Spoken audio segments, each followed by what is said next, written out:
Welcome back. Today I'm presenting my second internship project, Task 7.2, which is an end-to-end machine learning pipeline for California housing price prediction. This project helped me explore data handling, model training, and hyperparameter tuning using Scikit-learn.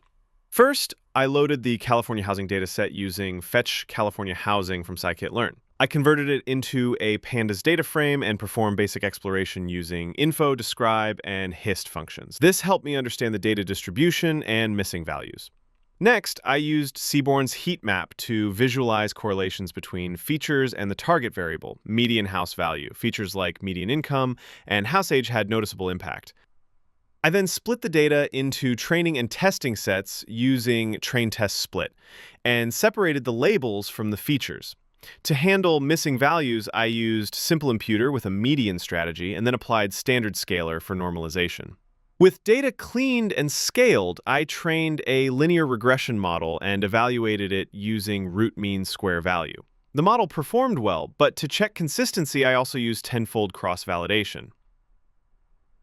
To improve performance, I implemented a decision tree regressor and performed grid search CV for hyperparameter tuning. I tested different values for max dep and min splitzer split to find the optimal configuration. After selecting the best model, I tested it on the unseen test data and calculated the final root mean square value. This gave me a complete understanding of how well the model performs in real-world conditions.